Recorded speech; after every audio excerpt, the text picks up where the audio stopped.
Kami dari kelompok 6 yang beranggotakan aku, Salsa, dari absen 29. Aku, Zidane Syadi, absen 36.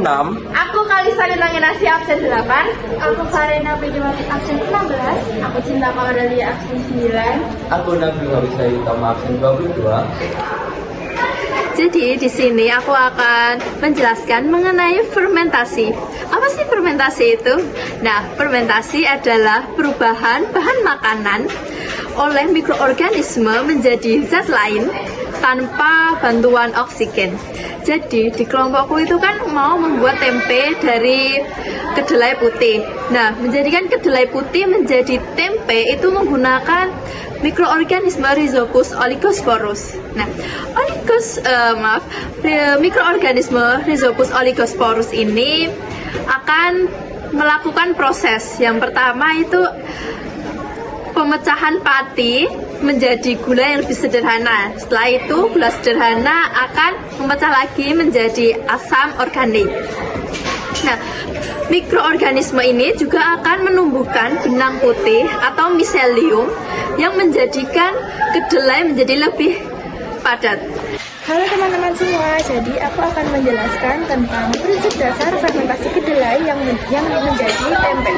Oke, jadi yang pertama ada biji kedelai yang sudah direbus dan dikupas kulitnya, itu dijadikan substrat. Kemudian spora jamur Rhizopus diinokulasikan atau ditaburkan pada kedelai.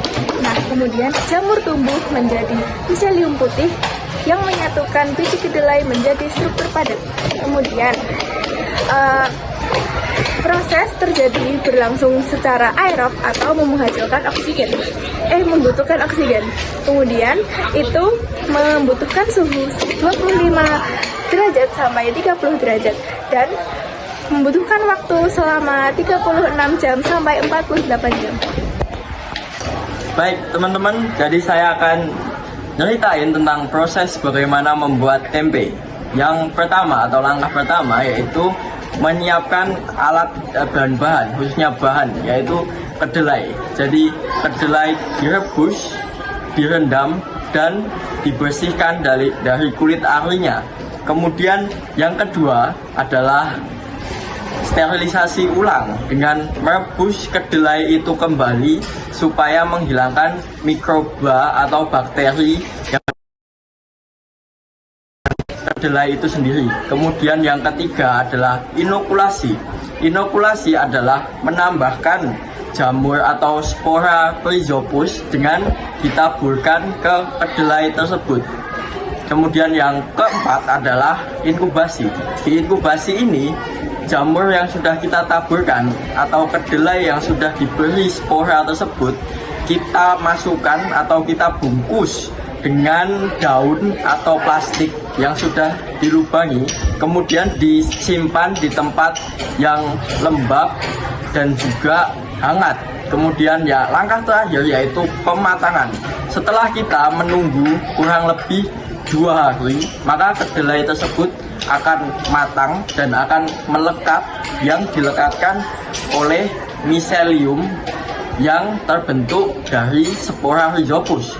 Kemudian terbentuklah suatu tempe, dan itu dia proses pembuatan tempe teman-teman.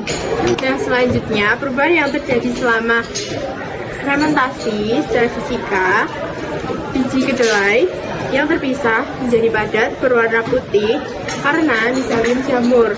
Secara kimia, protein dipecah menjadi asam amino, lemak menjadi asam lemak, karbohidrat menjadi gula sederhana.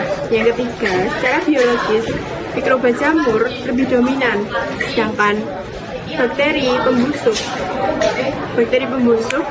ditekan oleh aktivasi antimikroba Rhizopus.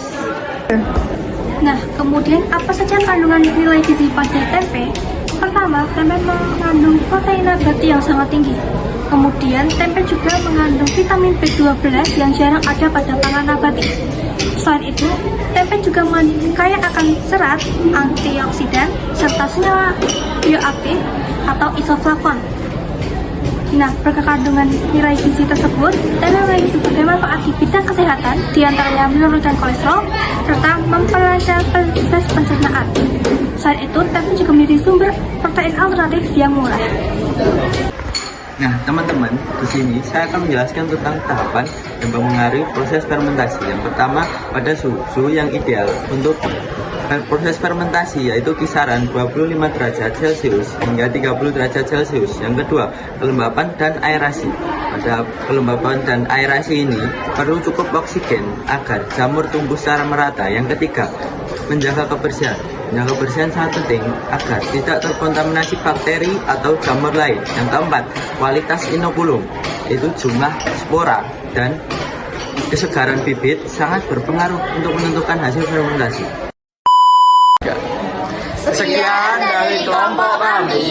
Terima kasih sudah menonton sampai selesai. Sampai jumpa di video berikutnya.